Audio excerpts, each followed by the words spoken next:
Hello everyone, welcome to my channel. तो आज मैं एक new Wangshan one shot FF लेकर आई हूँ जिसका नाम है arrange marriage with full suspense. ये वांगशान फैंटेसी फीस्ट का एक हिस्सा होने वाला है, तो प्लीज़ कमेंट करके ज़रूर बताइएगा कि आपको ये एफएफ कैसा लगा और लाइक शेयर ज़रूर कीजिएगा। और सस्पेंस नाम सुन के आपको पता चल जाएगा कि इसमें सस्पेंस क्या है। तो कहानी को शुरू करते हैं। स्टार्टिंग होती है वेडिंग बैंक्वेट से।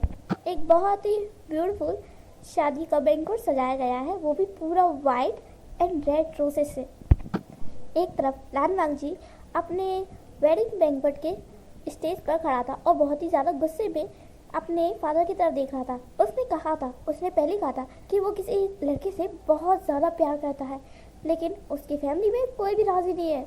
सब बस चाहते हैं कि वांगजी की शादी उसी से हो जिनसे उन्होंने अरेंज की है। वांगजी, जो कि आज तक कभी किसी से गुस्सा नहीं था, आज वो अपनी फैमिली से गुस्सा है क्योंकि उसने कहा कि वो उसी से शादी करेगा जिससे वो प्यार करता है, जिसे वो जानता है, किसी ऐसे से नहीं जिसे वो जानता भी नहीं है। बस जिसके साथ उसकी मैरिज फिक्स हुई वो बस बचपन में मिले थे, उसके बाद उसने कभी देखा भी नहीं उसे। लेकिन मिसेस लैनी ने कह दिया कि वो शादी सिर्फ और सिर्फ उसी लड़के से कराएंगी वांगजी की। तो आज वांगजी उस लड़के को देख ले और आज ही उससे शादी कर ले।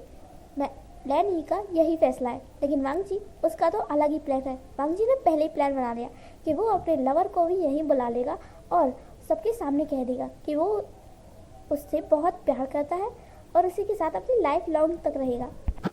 तभी वेडिंग बैंक्वेट के सेकंड ग्रूम की एंट्री होती है डोर से और साथ ही में पूरी फैमिली भी आती है। तो सेकंड ग्रूम की फैमिली लैनी के पास जाती हैं तो उनके हेड जंग फेंगमियान मैडम लैन से कहते हैं कि आज फाइनली वो दिन आ गया जिसके लिए आपने प्रॉमिस किया था। तो लैनी कहती है कि मैं अपना प्रॉमिस कभी भी नहीं छोड़ती और मैंने कहा था ना कि मैं तुम्हारे घर के किसी सदस्य से अपनी फैमिली को जोड़ूंगी।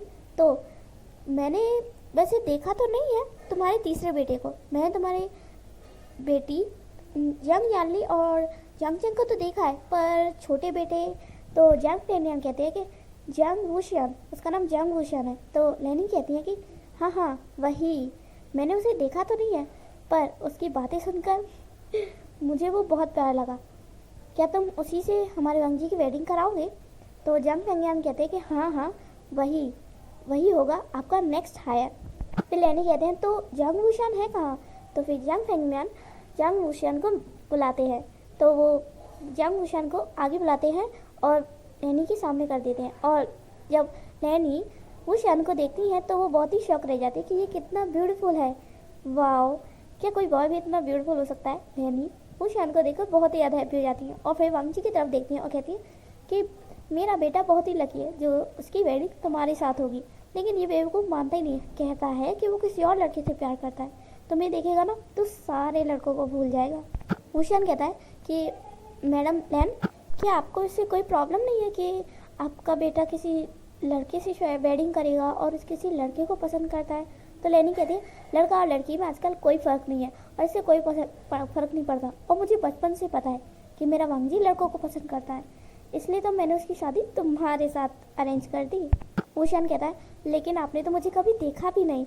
तो लैनी कहते हैं तो क्या हुआ, लेकिन मैंने तुम्हारे बारे में सुना तो है ना, और वैसे भी मैंने प्रॉमिस किया था जंग फेंगमियान से पहले ही, मेरे वांगजी के बर्थ से पहले ही मैंने प्रॉमिस कर दिया था कि चाहे मेरी लड़का हो या लड़की हो लेकिन हम फैमिली ज़रूर बनेंगे। तभी मैडम लान वांगजी को बुलाते हैं कि वांगजी यहाँ आओ। वांगजी, जो कि अपनी नज़रों को झुकाए लैनी के पास आता है। तो लैनी कहते हैं अपने ग्रूम को देखोगे भी नहीं? तो वांगजी, जो कि गुस्से में था कि वो क्यों देखे उससे जिससे वो प्यार भी नहीं करता, जिसे वो जानता भी नहीं है, तो वांगजी जो कि नहीं देखता। फिर वूशियान कहता है वांगजी, क्या तुम अब मेरी तरफ देखोगे भी नहीं? ऐसा रहा तो हम वेडिंग कैसे करेंगे? वांगजी को ये वॉइस बहुत ही सिमिलर लगी। वांगजी अपनी फेस को उठाता और देखता है कि विंग तुम यहाँ? वांगजी जोर से कहता है कि विंग तुम यहाँ? तो विंग कहता है हाँ मैं ही हूँ। तो लैनी कहती है कि तुम दोनों एक दूसरे को जानते हो क्या? तो वांगजी, जो कि चीख पड़ता, कहता है विंग तुम सच में यही हो ना? तो फिर वांगजी, जो कि उछल पड़ता है और लैनी देखकर शॉक रह जाते हैं कि ये क्या हुआ। तो वांगजी फिर लैनी को एक्सप्लेन करता है कि विंग ये वही है जिससे वो प्यार करता है और जिससे वो शादी करना चाहता है। मैं आपके उस लड़के से शादी नहीं करूँगा जिसके साथ आपने अरेंज किया, वो भी तब जब हम बहुत छोटे थे। आपने हमारी एंगेजमेंट करा दी, लगभग हमारी मैरिज भी करा दी, बस रिंग एक्सचेंज करना रह गया था। और आप है कि लैनी कहती है कि पर मुझे क्या पता था कि तुम दोनों एक दूसरे को जानते भी हो। वो शान, क्या तुम जानते हो? और वांग जी, तुम मुझे क्या कह रहे थे? वांग जी कहता है कि विंग, इसका नाम विंग है मॉम। और विंग, तुमने मुझे कभी बताया नहीं कि तुम्हारा नाम जांग वूशान है। तो विंग कहता है कि मैं क्या करता तुम्हें बता के, सस्पेंस में ही सबसे ज़्यादा मज़ा था ना। और तुम्हें याद नहीं है क्या हमारी लव स्टोरी बनी कैसे है? वांग जी फिर स्माइल करता है और फिर विंग नाम सुन के लैनी को कुछ फ्लैशबैक। अब मैं लैनी के बारे में कुछ पास्ट बताऊंगी। बात है करीब 26 से 27 साल पहले की। लानी की वेडिंग के बाद उन्हें कोई भी बेबी नहीं हुआ। 6 साल तक उन्होंने बहुत कोशिश की पर उन्हें कोई भी बेबी नहीं हुआ। इस बात से वो बहुत ही ज़्यादा दुखी थी। पूरा लान फैमिली ये सोचती थी कि लानी अब बर्थ नहीं दे सकती, पर उसी टाइम फिर लानी को पहला हायर मिला। इस बारे में सब लोग जानते हैं कि लैनी का जो फर्स्ट हायर था वो बहुत ही ज़्यादा प्यारा बच्चा था। लैनी उसे अपनी जान से भी ज़्यादा प्यार करती थी क्योंकि वो उनका फर्स्ट हायर जो था। लेकिन एक दिन एक्सीडेंटली उनका वो फर्स्ट सन खो गया और किसी को नहीं पता वो कहाँ गया, वो जिंदा भी है या नहीं। लैनी इतना ज़्यादा शॉक हो गई थी इसके बाद कि वो बिल्कुल कोमा में जाने की सिचुएशन में आ गई थी। लेकिन उसी टाइम उन्हें पता चला कि वो फिर से प्रेग्नेंट है। वो भी वांग जी से।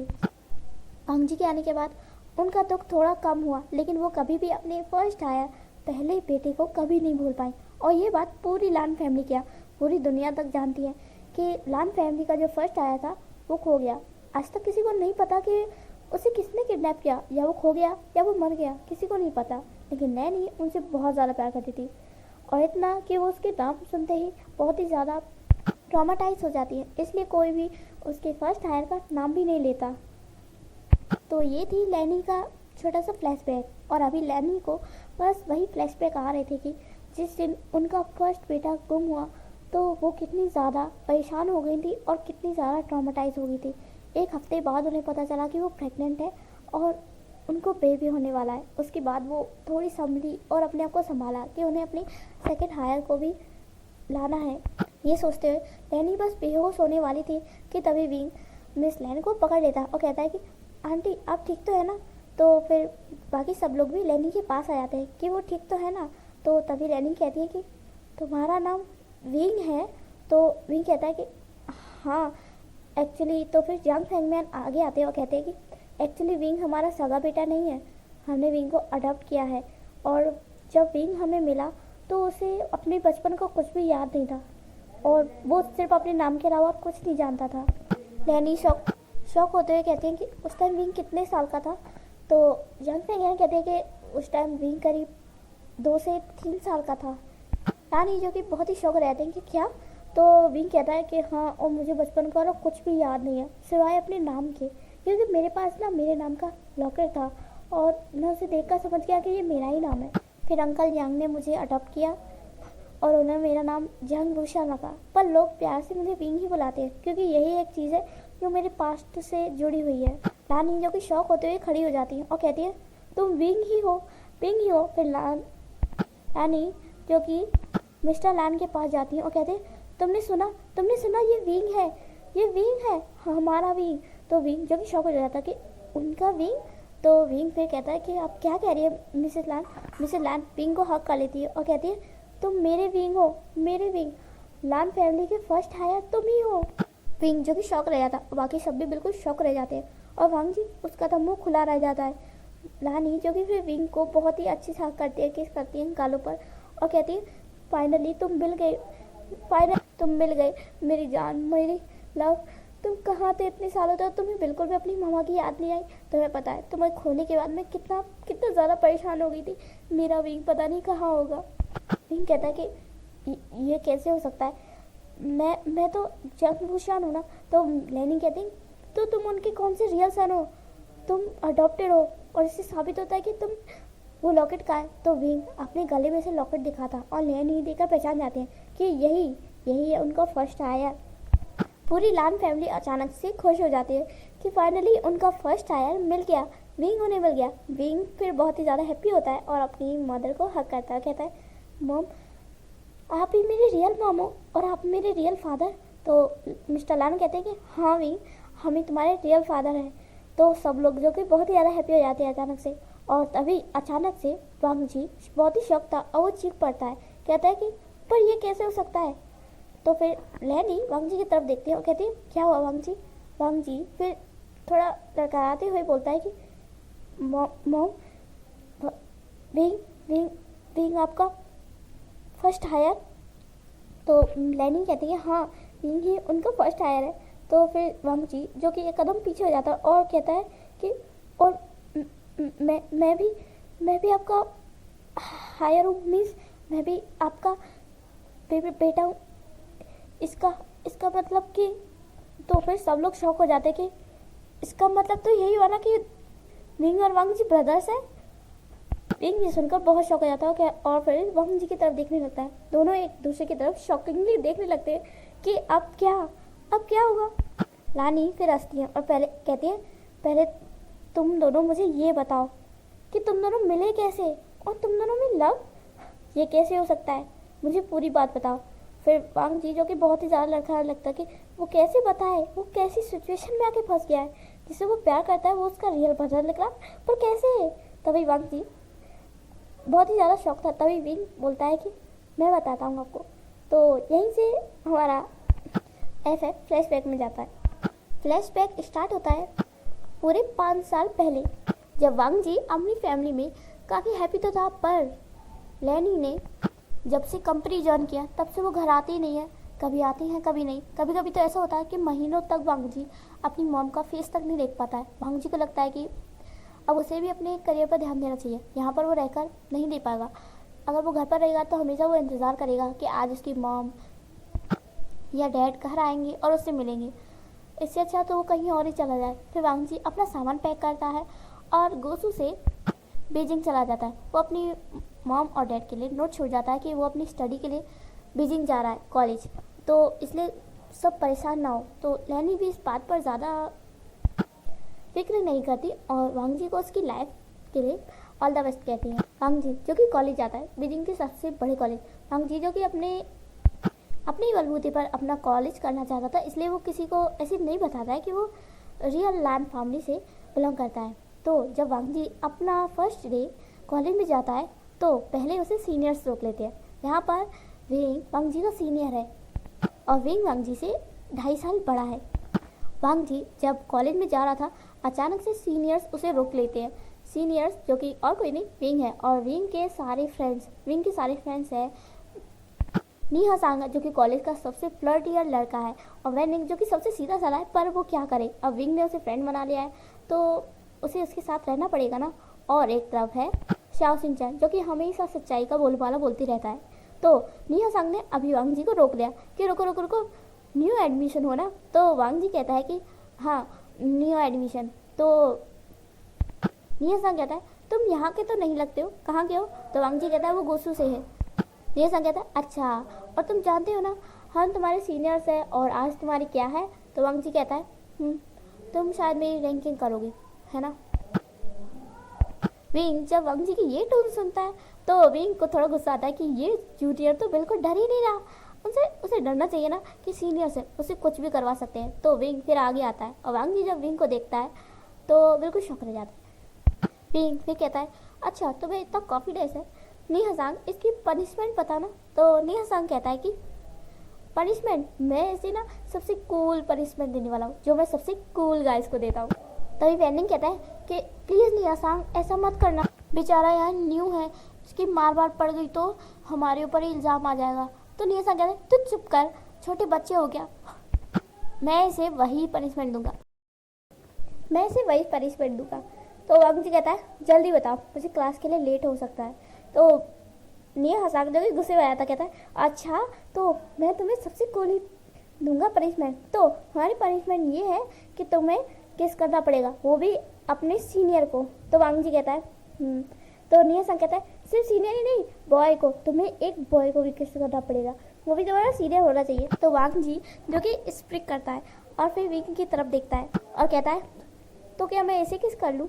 तो विंग जो कि पीछे हट जाता कहता है शट अप, ये तुम क्या कह रहे हो, मैं ऐसा नहीं हूँ। तो वांग जी ने कहा कि तो मैंने कहा था कि मैं तुम्हारे जैसा हूँ। तो वांग जी जो कि वहाँ से चला जाता और नी संग कहता रह जाता हे जूनियर, तुम ऐसे कैसे जा सकते हो, हे तुम्हारी रैंकिंग अभी खत्म नहीं हुई और विंग तुम वहाँ क्या खड़े हो। तो विंग जो कि अभी भी शॉकिंग में था कि क्या एक जूनियर ने उससे इस तरीके से बात की।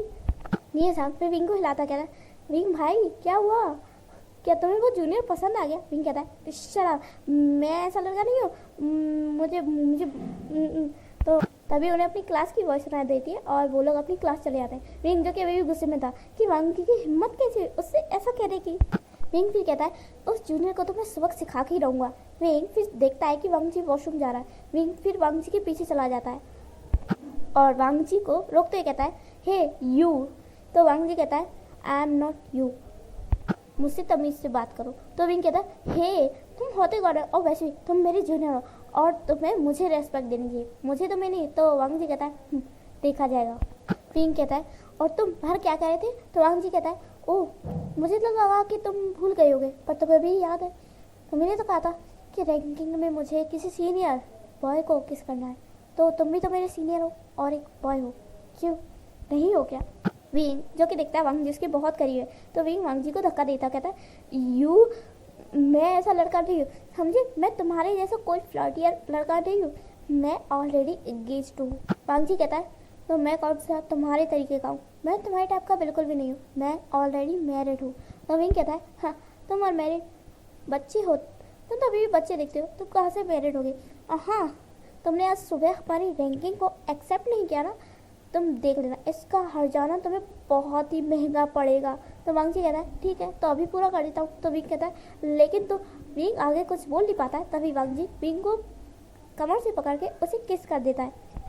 विंग जो कि शौक रह जाता है कि ये क्या किया वांग जी ने। विंग कहता है यू। तभी उन दोनों को वॉइस सुनाई देती है कि वॉशरूम में कोई आने वाला है। तो वांग जी जो कि विंग को टॉयलेट में बंद कर लेता है, मतलब टॉयलेट में पुश करके टॉयलेट को बंद कर देता है और विंग को टॉयलेट सीट पर बिठा देता है और कहता है क्या तुम चाहते हो कि कोई और भी हमारी वॉइस सुने। तो विंग कहता है देख लेता तुम्हें ना इसका मैं बहुत ही बुरी सजा दूंगा, तुम पछताओगे तुम किससे मिल रहे हो। तो वांग जी जो कि बिटर समय गवाए विंग के माउथ को बंद कर देता है अपने लिप्स से। वो विंग को बहुत ही पैशनेटली किस करता है, बहुत ही ज़्यादा फोर्सफुली और वो भी बाइटफुली। विंग जो कि चीखना चाहता था पर वो क्या करे, बाहर और लड़के अगर किसी ने विंग के वॉइस को पहचान लिया तो विंग का तो क्या ही होगा। विंग ने पूरी कॉलेज में ढिंडोरा पीट रखा है कि वो ऑलरेडी इंगेज्ड है, इसलिए उसे किसी और के साथ रिलेशन बनाने में कोई इंटरेस्ट नहीं है। एक्चुअली रियलिटी ये है कि विंग को लड़कों पे इंटरेस्ट है और उसकी कोई भी ऐसी अफवाह आसपास ना फैले और लड़कियां भी उसके पीछे बार बार ना आए, इसलिए विंग जो कि पहले ही कह देता है कि वो ऑलरेडी इंगेज्ड है। और यहाँ पर दोनों को ही पता है कि दोनों इंगेज्ड है, लेकिन किसके साथ इंगेज्ड है ये दोनों को ही नहीं पता। वांग जी जो कि स्टार्टिंग से उसे पढ़ाई लिखाई में ही ज़्यादा इंटरेस्ट है, उसे कभी भी लव में कभी इंटरेस्ट नहीं, कोई उसे ऐसा मिला ही नहीं। तो वांग जी ने सोचा कि ठीक है जिसके साथ उसकी मैरिज अरेंज हुई है वो उसी से शादी कर लेगा। लेकिन वांग जी ने ना तो उस लड़के को देखा है और ना ही उसका नाम जानता है, लेकिन उसके पास रिंग है। मैडम पेनी ने बचपन में ही दोनों के लिए रिंग बनवा दी थी कि जब उन दोनों की वेडिंग होगी तो वो दोनों रिंग एक्सचेंज कर लेंगे। तो वो रिंग ना एक खास रिंग थी, वो रिंग ओपन भी हो जाती थी और उसमें ग्रुप्स के नाम भी लिखे थे, पर वांग जी ने उस रिंग को कभी ओपन नहीं किया और ना ही विंग ने। दोनों के पास अपनी अपनी रिंग्स है। वांग जी जो कि इस रिंग को संभाल कर अपने ड्रॉल में रखता है, उसे कभी निकालता नहीं है, वांग जी को कभी जरूरत नहीं पड़ी। और दूसरी तरफ विंग जो कि उस रिंग का हमेशा शो ऑफ करता है, उसे हमेशा अपने गले में पहनता है और हमेशा शो ऑफ करता है कि हाँ वो इंगेज्ड है, ताकि कोई लड़कियां उसके आसपास ना भटके। विंग को लड़कियों में बिल्कुल भी इंटरेस्ट नहीं है। और अभी वांग जी विंग को अभी भी बहुत ही फोर्सफुली किस कर रहा था। विंग फिर वांग जी को जोर से धक्का देता कहता है यू तुम पछताओगे, तुमने मुझे छूने की हिम्मत कैसे की। वांग जी कहता है टास्क पूरा हुआ। विंग कहता है क्या। तो वांग जी कहता है तो मैंने तो कहा था कि मैंने तुम्हारी रैंकिंग को एक्सेप्ट नहीं किया तो मुझे दूसरा रैंक दोगे। तो ठीक है ना, मैंने अपना टास्क पूरा किया, अब तुम जा सकते हो, क्या तुम्हें और भी चाहिए। तो विंग जो कि कुछ नहीं बोलता और कहता है यू बेरा तुम्हें बहुत बुरा परेशान करूँगा, तुम देख लेना तुम्हें बहुत पछतावा होगा, मैं तुम्हें देख लूँगा। तुम जो भी हो। तो वांगजी जो कि कहता है लान वांगजी तुम विंग कहता है तुम जो भी हो तुम पछताओगे, तुमने विंग से पंगा लाया है, विंग से। विंग फिर चला जाता है। फिर वांगजी स्माइल करता है, कहता है विंग बहुत ही प्यारा नाम है।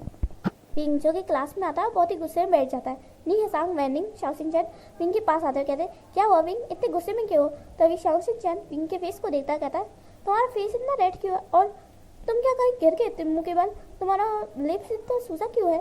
विंग फिर याद करता है कि अरे वांगजी ने तो उसे किस किया था ना। फिर विंग अपने माउथ को कवर कर लेता, कहता है नहीं नहीं नहीं कुछ भी था नहीं, मैं बस मेरा दीवार से टकरा गया था। तो मैंने कहता है ओ तो दीवार पर कांटे लगे थे जो आपके लिप्स पर इतने सारे दाग हो गए। विंग भी कहता है शट अप और मुझे घर जाना है, मैं जा रहा हूँ। विंग तभी क्लास को छोड़कर चला जाता है। वो फिर रास्ते में मास्क लेता है और अपने फेस पर लगा देता है ताकि और लोग उसे देखे ना। फिर विंग उससे भी घर आता है और कहता है उस लड़के ने, उस जूनियर ने कह रहा था हाँ लान वांगजी, उसकी तो खैर नहीं, उसे मैं छोड़ूंगा नहीं, उसने मेरा फर्स्ट किस चुरा लिया। फिर विंग अपने फेस को मिरर में देखता है और कहता है मेरा फर्स्ट किस उसने चुरा लिया। मुझे इतना गुस्सा आ रहा है ना कि मैं उसे बहुत बहुत ज़्यादा मारूंगा। मैं उसे बहुत बुरा पनिश करूँगा। देख लेना लान वांगजी, तुम्हें पछतावा होगा। फिर विंग फिर से मिरर पे अपने फेस को देखने लगता है। विंग के लिप्स बिल्कुल स्वैलन हो चुके थे और वांगजी के टीथ भी छप चुके थे। और विंग फिर थोड़ी सी स्माइल करता है, कहता है मेरा फर्स्ट किस जैसा मैं चाहता था हुआ तो वैसा ही है। फिर भी कहता है शट अप विंग, ये तुम क्या सोच रहे हो, तुम्हारा फर्स्ट किस किसी जूनियर ने किया और वो भी फोर्सफुली, तुम कैसे लड़के हो छी। दूसरी तरफ वांगजी अपनी क्लासेस पूरी करने के बाद घर आता है और विंग के बारे में सोच रखता है कि जब वांगजी ने विंग को किस किया, पहले तो विंग ने नहीं रोका, लेकिन जब बहुत ज़्यादा हो गया तब विंग ने रोका। वांगजी जो कि सवाल करता कहता है इंटरेस्टिंग, मैंने इसके जैसा लड़का आज तक नहीं देखा।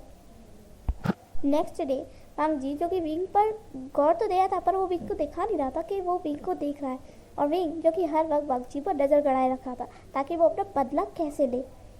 पर विंग ने किसी और को इस बारे में नहीं बताया। वो क्या बताता, एक जूनियर से फोर्सफुली किस किया, नहीं, वो अपनी बेइज्जती नहीं कराना चाहता, वो बस अपना बदला खुद से लेना चाहता है। वो बस मौका ढूंढ रहा है कि वो वांगजी से कैसे बदला ले।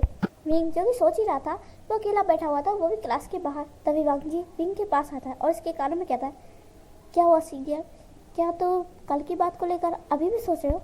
विंग फिर मुड़ता है और तभी दोनों की हैंड आपस में टकरा जाते हैं। तो विंग फिर चीखता है, कहता है यू तुम्हें बिल्कुल भी चैन नहीं है ना, और तुम्हें इससे क्या, मैं कुछ भी सोचूं तो तुम जाओ लेकर यहाँ से। तो वांगजी कहता है क्या हुआ, कल की बात से डर गए। तो विंग कहता है यू, वांगजी कहता है नॉट यू। वांगजी फिर विंग की उसी फिंगर को पकड़ लेता है जिस फिंगर को विंग ने उठा रखा था।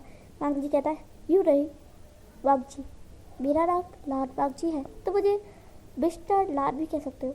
विंग जो कि शौक रह जाता और फिर वांगजी को धक्का देता, कहता है तुमसे मैं बदला जरूर लेकर आऊँगा, देख लेना। तो वांगजी कहता है क्या करोगे, मेरा सर फोड़ोगे। तो विंग कहता है हाँ मैं तुम्हारा सर फोड़ दूंगा। वांगजी फिर इस बार करता है और आगे जारी लगता है। विंग फिर कहता है तो मेरी बात को झूठ मार रहे हो ना, मैं तुम्हें अभी दिखाता हूँ। विंग फिर वहाँ से एक पत्थर उठाता और वो सचमुच में वांगजी के सर पर मार देता है। उसने सोचा था कि उसका निशाना चूक जाएगा और वांगजी के कंधे पर या पीछे लगेगा, लेकिन वांगजी के सीधे सर पर लगता है वो पत्थर। और वो पत्थर जो कि थोड़ा नुकीला था, इस वजह से वांगजी को वहाँ से ब्लीडिंग भी होने लगती है। वांगजी जो कि थोड़ा सा चीखता है, आउच करता है और कहता है उप्स, तुमने मेरा सर सच में फोड़ दिया।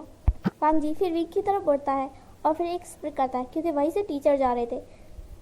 विंग टीचर्स को देखकर वहाँ से भाग जाता है और सारे टीचर फिर वांगजी के लिए आ जाते हैं कि वांगजी को क्या हो, उसे किसने मारा। तो वांगजी कहता है कि नहीं, किसी ने मारा नहीं, बल्कि गलती से कोई पत्थर आ गया था। विंग जो कि भागते ही घर आ जाता है और सोचता है कहीं टीचर्स ने मुझे देख तो नहीं दिया, हाँ नहीं देखा हो। और दूसरी तरफ वांगजी जो कि उसने स्कूल से बैंडेज नहीं किया, वो घर ही आकर खुद से ही बैंडेज किया, उसके ईयर्स के पास चोट लगी थी। वांगजी फिर सोचता है कि जो वो कहता है वो करता है, पर वो इतना ज़्यादा गुस्से में क्यों है। वांगजी ये सोचता है और स्माइल करता है। दूसरे दिन विंग जैसे ही कॉलेज आता है, सारे टीचर्स उसे बुला रहे थे क्योंकि सारे टीचर्स को शक था कि विंग ही ऐसा कर सकता है, क्योंकि कभी कभी ऐसा हुआ है कि विंग ने गुस्से में और अपने सीनियर्स को मारा हो। पर पहली बार विंग ने किसी जूनियर पर हाथ उठाया, तो इसलिए टीचर्स वांग जी और विंग दोनों को ही बुला लेते हैं। विंग जो कि बहुत ही गुस्से हुए वांग जी की तरफ देख रहा था, और वांग जी जो कि बिल्कुल कोल्ड फेस के साथ बैठा था। और तभी टीचर्स आते हैं और फिर विंग से सवाल करते हैं कि क्या तुमने ही वांग जी के ऊपर पत्थर फेंका? तो विंग कहता है मैं क्या कोई छोटा बच्चा हूँ जो इसके ऊपर पत्थर फेंकूंगा, और मुझे ज़रूरत ही क्या है? तो वांग जी फिर कहता है कि टीचर, तभी विंग उसे टोकता है, कहता है तुम क्या छोटे बच्चे हो जो मेरी शिकायत टीचर से कर रहे हो? तुम्हें तो भी देख लूँगा। टीचर फिर कहते हैं विंग सच सच कहो कि तुम्हारे ऊपर वो पत्थर वांग जी के बहुत चोट लगी है, तुम्ही ने उसे फेंका था ना? तो विंग कहता है नहीं, मैंने कहा ना नहीं। तो टीचर फिर कहते हैं हमने देखा भी था, तो तुम्हें पनिशमेंट मिलेगी, और तुम्हारी पनिशमेंट ये है कि तुम वांग जी की टेक केयर करोगे और उसके असाइनमेंट में भी उसकी मदद करोगे। तुम उसके सीनियर हो, इसलिए हम उसे तुम्हारा मेंटर बनाते हैं। विंग कहता है क्या? नहीं नहीं नहीं नहीं, मैं अपना मेंटर खुद चूज करूंगा, मैंने पहले ही कहा था, और ये मेरा मेंटर बिल्कुल नहीं हो सकता, मैं इसे सिखाऊंगा नहीं, बिल्कुल भी नहीं। टीचर कहते हैं ये तुम्हारी पनिशमेंट है, और तुम्हें वांग जी का साथ देना पड़ेगा और उसे स्टडी में हेल्प भी करना पड़ेगा, और जो भी वांग जी चाहेगा तुम्हें उसे देना भी पड़ेगा। तो वांग जी की स्माइल करता है और कहता है टीचर्स इसकी कोई ज़रूरत नहीं है। तो टीचर कहते हैं इसकी ज़रूरत है, विंग को पता भी तो चले कि उसकी इस गलती का क्या हर्जाना हो सकता है। अगर वांग जी को कोई सीरियस चोट आ जाती तो फिर विंग जो कि अपना सर झुका लेता और कहता है इस वांग जी को तो मैं बता दूंगा। तो फिर पनिशमेंट पूरी होने के बाद वांग जी और विंग बाहर आते हैं। तो विंग वांग जी को खींचते हुए एक साइड ले जाता है और कहता है तुम क्या कोई छोटे बच्चे हो, कोई किंडरगार्टन के बच्चे जो तुम मेरी शिकायत टीचर से करे थे कि मैंने तुम्हारे पर पत्थर फेंका, और मैंने तो इतना ज़ोर से फेंका भी नहीं था, जितने तुम्हारे ये बैंडेज लग रहा है ना इतना तो मैं ज़ोर से फेंका भी नहीं था, और टीचर्स ने मुझे इतनी बड़ी पनिशमेंट दिया ना, मैंने तो इतना कुछ किया भी नहीं। तो वांग जी कहता है तो तुम्हारे लिए ये पनिशमेंट है कि मैं तुम्हारा मेंटर हूँ? विंग कहता है ऑफ कोर्स मुझे पूरे साल तुम्हारे साथ रहना पड़ेगा? बिल्कुल भी नहीं, मुझे ये पनिशमेंट बिल्कुल भी एक्सेप्ट नहीं है। वांग जी कहता है फर्स्ट डे तुमने भी अजीब सी पनिशमेंट दी थी ना, पर मैंने तो एक्सेप्ट की थी। विंग कहता है मैं तुम्हें देख लूँगा। विंग जो कि अभी भी सोच रहा था कि जरूर वांग जी ने ही उसकी शिकायत की होगी टीचर से, इसलिए टीचर ने इतनी बड़ी पनिशमेंट दी विंग को। यहाँ से स्टार्ट होता है दोनों राइवल्स का दिन। वांग जी जो कि विंग को काफ़ी परेशान करता है, कभी उससे कुछ मंगाता है, कभी कुछ, कभी कहता है मुझे फाइल चाहिए, कभी कहता है मुझे कॉफ़ी चाहिए। तो विंग कहता है मैं तुम्हारा सीनियर या तुम्हें बोली करना चाहिए, उल्टा तुम मुझे कर रहे हो। तो वांग जी कहता है तुम्हारी पनिशमेंट है ना, जो मैं कहूँगा तुम्हें लाना पड़ेगा, चाहे वो कैंटीन से हो या फिर कुछ भी, जब तक मैं कॉलेज में हूँ तब तक तुम्हें मेरी हर बात माननी पड़ेगी। तो विंग कहता है मैं तुम्हें अच्छे से बता दूंगा कि क्या होती है पनिशमेंट। वांग जी फिर कहता है ठीक है अभी मेरे लिए ब्लैक कॉफ़ी लाओ। तो विंग जाता है और बहुत ही ज़्यादा स्वीट वाली कॉफ़ी ले आता है, और वांग जी जब उसे पीता है तो कहता है इतनी मीठी, मैंने अपने लिए लाने को कहा था, तुम्हारे लिए नहीं। विंग कहता है ये तुम्हारे लिए, पीनी है तो पी वरना जाओ। वांग जी विंग को परेशान करने की अलग अलग तरकीब सोचता और विंग उसे उल्टा ही कर देता, और अब तो उसकी पनिशमेंट पूरी हो चुकी थी, 1 साल बीत चुका था, पर अब भी विंग अपनी हरकतों से बात नहीं आता। वो वांग जी को परेशान करने की कोई ना कोई नई तरकीब निकाल ही लेता। कभी उसके नोट्स को, बने बनाए नोट्स को फाड़ जाता, कभी उसकी फाइल्स को फाड़ जाता, कभी उसकी क्लास छूटने के लिए बहुत ही अजीबोगरीब प्लान बनाता, कभी भी किसी भी लड़के को या लड़की को वांग जी को प्रपोज करने भेज देता कि वो उसे प्रपोज करने के चक्कर में उलझाए रखे। तो विंग सीनियर था और सबका लीडर भी, तो काफ़ी लोग उसकी बात मानते और बार बार वांग जी की तरफ जाते, उसे प्रपोज करते, और इसी बातों में वांग जी की क्लास छूट जाती। फिर वांग जी को डांट भी पड़ने लगे, टीचर्स जाकर कहने लगे कि वांग जी तुम तो कितने अच्छे स्टूडेंट हो, पहले तुम इतना अच्छे से पढ़ाई पे ध्यान देते थे, पर अब क्या हो गया? तो वांग जी जो कि कुछ नहीं कह पाता, वो क्या कहे टीचर से, और विंग इस सब चीज़ को बहुत ही अच्छे से एंजॉय करता, पर वांग जी वो भी जाने नहीं देने वाला था। और विंग ने उसे इतना परेशान किया, वो भी पूरे साल, वो ऐसे नहीं जाने देगा। वांग जी भी विंग को कुछ ना कुछ चीज़ करने के लिए भेजता रहता, और दोनों ही एक दूसरे की तरफ जब लड़ने आते, और जैसे ही वांग जी विंग के ज़्यादा क्लोज होता ना, विंग फिर वांग जी को वार्न कर देता और कहता देखो मैं इंगेज्ड हूँ, और मेरे पास इतने आने की ना तुम्हें ज़रूरत नहीं है मेरे इतने करीब आने की, मैं ऑलरेडी इंगेज्ड हूँ, और मेरा जो पार्टनर है वो वर्ल्ड वाइड ब्यूटीफुल है, वो इतना ज़्यादा ब्यूटीफुल है, इतना ज़्यादा कि सारे के सारे पर्सन के सामने फीके है। तो वांग जी भी शो ऑफ करता है, कहता है मैं भी इंगेज्ड हूँ, और मेरा जो पार्टनर है ना वो बहुत ही ज़्यादा ब्यूटीफुल है, तुम्हारे पार्टनर से भी ज़्यादा ब्यूटीफुल, देख लेना। तो विंग फिर कहता है देख लेंगे, और हाँ मैं तो अपने पार्टनर को दिखाने के लिए तैयार हूँ, क्या तुम तैयार हो? तो वांग जी कहता है पहले तुम दिखाओ, पहले तुम। ऐसे करते करते वो दोनों कई टाइम लड़ चुके हैं। और फाइनली अब विंग का ये 3rd ईयर पूरा हो रहा था और विंग जो कि बहुत ज़्यादा हैप्पी हो रहा था कि फाइनली उसे वांगजी से छुटकारा मिलेगा। लेकिन विंग वांगजी से बदला लिए बिना नहीं मानेगा। तो वांगजी भी इसलिए तैयार था कि ज़रूर विंग कुछ करेगा। विंग जो कि अपनी ग्रेजुएशन को जब जूनियर्स तैयारियां करते हैं सीनियर्स के लिए, तो विंग जो कि वांगजी के सारे असाइनमेंट फाड़ देता है। वो इतना ही नहीं, वो चुपके से वांगजी के ड्रॉअर में से भी उसकी सारी फाइल ड्रेसेस सारी खराब कर देता। और वांगजी जो कि जानता था कि विंग भी ऐसे ही कुछ करेगा, तो वांगजी भी कम नहीं होता। वो वांगजी विंग की जो ग्रेजुएशन कोड था उसे ही फाड़ देता है। लेकिन वांगजी विंग के लिए एक नया ग्रेजुएशन कोड भी उसके ड्रॉअर में रख देता है। विंग जब पहला अपना ग्रेजुएशन कोड देखता है तो वो गुस्से से लाल हो जाता है कि जरूरी वांगजी ने किया होगा। उसकी इतनी हिम्मत, उसने मेरा ग्रेजुएशन कोड फाड़ दिया, अब मैं फ़ोटो कैसे खिंचाऊंगा, उसे तो मैं देख लूँगा। फिर विंग जो कि अपने डॉल में चेक करता है कि एक और ग्रेजुएशन सूट है, तो विंग को लगा कि ज़रूर उसका कोई लवर होगा चुपके चुपके इसके लिए रख गया होगा। पर विंग को ये पता ही नहीं था कि वो ऑर्गेनिक वांगजी रख के गया है। टीचर्स सब विंग को बधाई देते हैं कि वो फाइनली ग्रेजुएट हो गया। उन्हें तो लगा ही नहीं था कि विंग ग्रेजुएट होगा उसकी हरकतों से। विंग भी कहता है मैं बहुत ही टैलेंटेड हूँ सर, पर आपने कभी ध्यान ही नहीं दिया इस जूनियर को देख के। विंग जो कि वांगजी को लेकर बहुत ही ज़्यादा जेलस था क्योंकि सारे टीचर्स सिर्फ वांगजी पर ध्यान देते थे। और फाइनली विंग ग्रेजुएट हो जाता है और वो 1 साल तक अपने घर पर ही बैठा रहता है। मैडम यू को ये बात बिल्कुल भी पसंद नहीं थी कि विंग ऐसा फालतू बैठा रहता है। उसने ग्रेजुएशन किया तो वो कोई जॉब करे अच्छी सी, उसने इतनी अच्छी इंजीनियरिंग का कोर्स किया है, वो अच्छी सी जॉब भी कर सकता है। लेकिन विंग जो कि उसे कुछ पढ़ी नहीं थी, उसे लगा था कि यही लाभ होती है, कॉलेज कर लो और घर बैठ जाओ। लेकिन 1 साल तक फालतू बैठने के बाद मैडम यू को सहन नहीं और उन्होंने विंग को कह ही दिया कि तुम्हें कुछ काम करना चाहिए, क्यों बेवकूफ़ों की तरह पढ़े रहते हो, ये अच्छी बात नहीं है। तो विंग भी फिर डिसाइड करता है कि ठीक है वो जॉब ढूंढेगा। विंग फिर जॉब को ढूंढने लगता है, पर उसे बीजिंग में कोई भी जॉब नहीं मिली, इसलिए वो सिटी से बाहर गया, इसलिए वो गुसू भी गया और वहाँ पर फाइनली उसे जॉब मिली। वो लान कंपनी थी, पर विंग ने कभी ध्यान ही नहीं दिया कि लान कंपनी एडवांस हाँ नहीं। विंग ने बहुत ही कोशिश की थी कि उसे कई जगह पर उसने जॉब के ऑफर भी दिए, पर उसे कहीं जॉब नहीं मिली। बस उसे लान कंपनी में ज्वाइन होने का मौका मिला। तो विंग का नेक्स्ट डे इंटरव्यू था, पर अभी तक कंपनी ने रूम बुक नहीं किया। विंग बहुत ज़्यादा कंफ्यूज था कि वो रहेगा कहाँ। बड़ी मुश्किल से विंग को एक रूम मिला, वो भी हॉरर। विंग को डरावनी चीज़ों से बहुत डर लगता है, उसे घोस्ट से बहुत ज़्यादा डर लगता है। उसे अकेले रहना पसंद नहीं है, पर क्या करे, अब वो अकेला ही रहना पड़ेगा उसे। और उसे अभी सिर्फ एक ही रूम मिला रहने को, उसके पास अभी ज़्यादा मनी भी नहीं है, तो उसने उस घर को ले लिया। पर विंग वहाँ कैसे रह रहा वो तो वही जाने। विंग फिर सोचता एक बार मेरी जॉब लग जाने दो, एक अच्छा सा रूम लूँगा, इस भूतिया बंगलेर को नहीं। उस रूम की मालकिन बताते हैं कि ये रूम ज़्यादा दिनों के लिए नहीं है। तो विंग भी कहता है हाँ वैसे भी मेरी जॉब लग जाएगी ना, तो मैं दूसरा रूम ही बुक करूँगा। विंग फिर अपनी इंटरव्यू के लिए जाता है और जब वो लिफ्ट में जाता है तो वो एक पर्सन से टकराता है और उसको कहता है ओह सॉरी मुझे लेट हो रहा था। विंग फिर अपने फ़ोन में लग जाता है और पर्सन विंग को देखकर बस उसे देख ही रहा था। तो वो दोनों फ्लोर पर आ जाते हैं और विंग उस लड़के को देखे बिना ही आगे चला जाता है।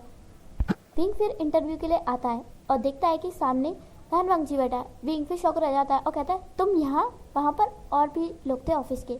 तो वांगजी कहता है क्यों, क्या हुआ, क्या कंपनी के हायर को यहाँ नहीं होना चाहिए? तो विंग कहता है तुम कंपनी के हायर?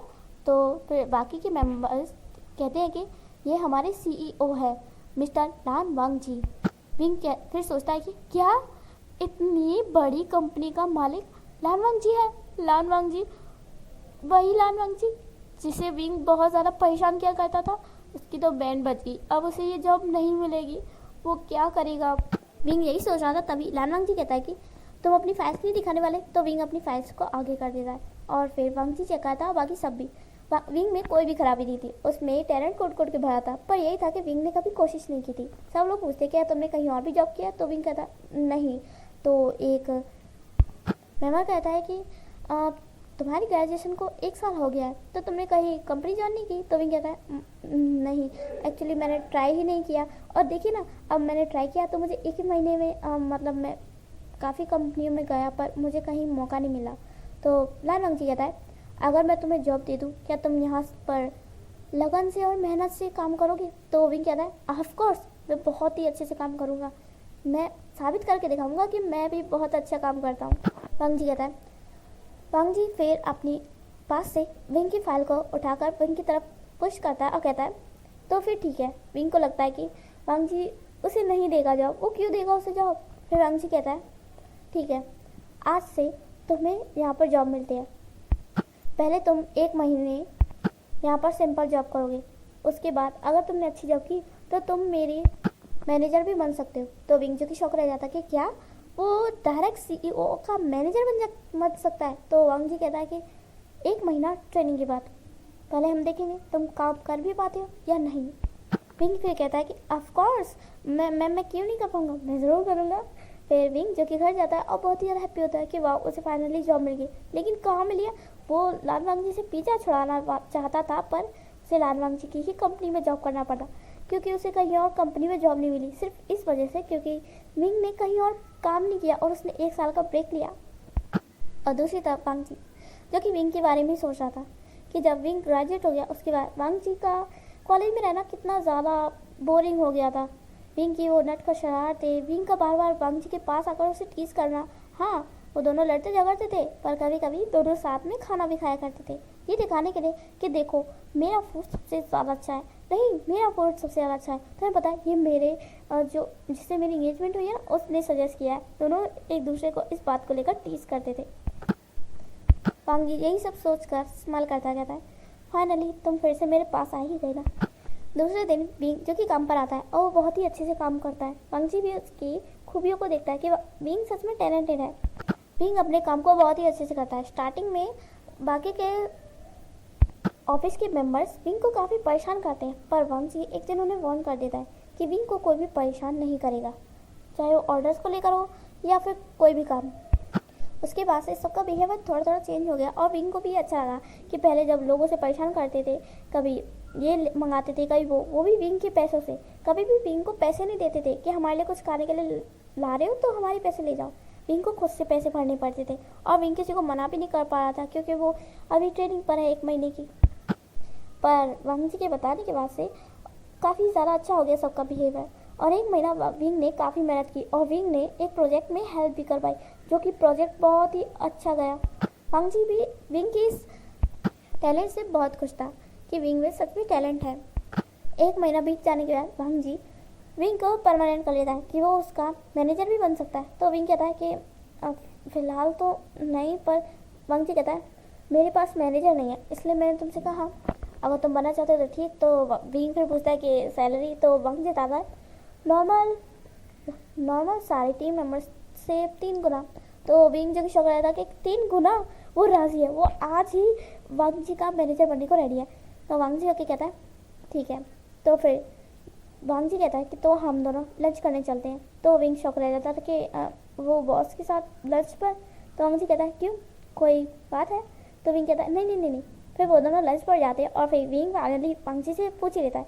विंग को ना बहुत ही दिनों से क्यूरियोसिटी थी कि वो वांग जी से बात करे, आज उसे मौका मिल गया है। तो विंग फिर वांग जी से कहता है कि तुम उन बातों को तो भूल ही गए होगे ना कॉलेज टाइम की।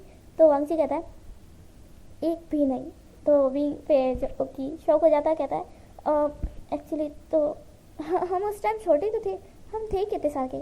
तो वांग जी कहता है तुम उस टाइम 24 साल के थे और मैं 22। विंग कहता है विंग फिर अपने सर को खुजाने लगता, कहता है इसे तो सब कुछ याद है, कहीं ये मुझसे बदला लेने के चक्कर में मुझसे कुछ करवा ना ले, कहीं ये मुझे किसी डिफ़िकल्ट कंपनी में ना भेज दे जहाँ पर मुझे 24 घंटे काम करना पड़े। मैंने सुना है ऐसी कंपनियाँ होती हैं 48 घंटे काम करवाती हैं, पानी तक नहीं पीने देती। ओ विंग तूने पहले क्यों नहीं सोचा, तू तो फंस गया। तभी वांग जी कहता है क्या सोच रहे हो। तो विंग कहता है कुछ नहीं, वो मैं सोच रहा था कि जिस टाइम पर हम थे, मतलब हम कॉलेज लाइफ में एक दूसरे के राइवल्स थे और कभी सोचा नहीं था कि मुझे तुम्हारे साथ काम करना पड़ेगा।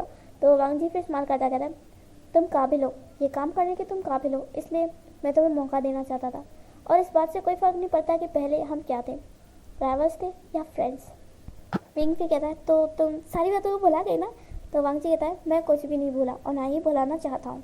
तो विंग फिर कहता है फिर क्या होगा। फिर विंग कहता है तो बीती सारी बातों को भुला देते और आज से हम फ्रेंड बनते हैं। तो वांग जी कहता है फ्रेंड, सच में फ्रेंड बनोगे ना। तो विंग कहता है of course really my friend. तो वांग जी भी फिर विंग की तरफ हाथ बढ़ाता है और कहता है ठीक है फ्रेंड्स। विंग जो कि अभी भी वांग जी से बदला लेने की सोच रहा था कि वो अपनी उसकी कंपनी भले ही आ गया, उसे पैसों की ज़रूरत है इसलिए, पर वो वांग जी को ऐसे नहीं जाने देगा। विंग फिर सोचता है कि ज़रूर वांग जी की अब तो शादी हो गई होगी। विंग पूछता है कि तुम्हारी शादी हो गई? वांग जी कहता है नहीं, पर वो इंगेज्ड है। तो फिर विंग कहता है कि वो उसके पार्टनर को देखना चाहेगा। वांग जी कहता है नहीं, कहीं उसे नज़र लग गई तो वो भी तुम्हारी। विंग जो कि चिढ़ता है और कहता है पता नहीं कभी दिखाएगा भी कि नहीं, पता नहीं इसका पार्टनर है भी या नहीं। वहाँ विंग जो कि बाकी के ऑफिस मेंबर्स से भी घुल मिल चुका था, पर उसकी टीचिंग अभी भी नहीं जा रही थी। वो भी वांग जी को कभी कभी परेशान करने के लिए उसकी गलत कॉफ़ी ले आता और कहता कि अब सॉरी, वो क्या है ना, कुछ और लोगों ने भी ऑर्डर किया था तो मैं ऑर्डर भूल गया।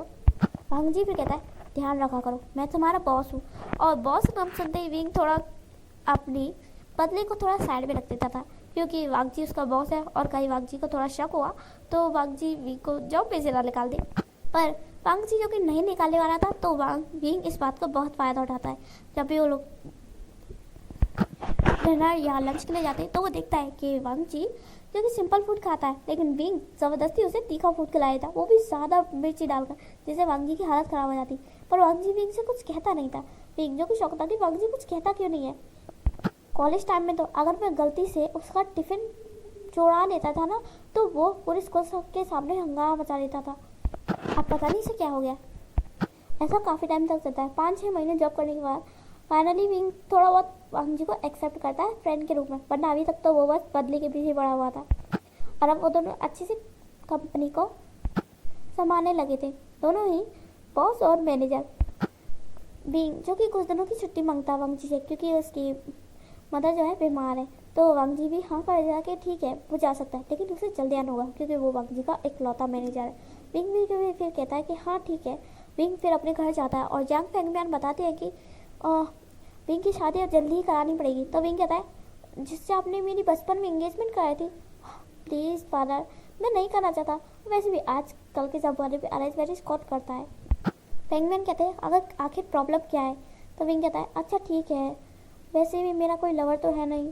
तो फिर यांग यानी कहती है कि विंग वैसे भी तुम्हारा कोई भी लवर नहीं है और ना ही तुम्हारा आज तक कोई भी बॉयफ्रेंड रहा है, तो तुम इतना वेट किस लिए करोगे। इससे अच्छा है कि फादर ने जो तुम्हारे लिए पार्टनर चूज किया है तुम उसी से मैरिज कर लो। विंग फिर कहता है कि पर वो है कौन, मुझे तो ये भी नहीं पता, काश मैं उसे एक बार तो देख पाता ना।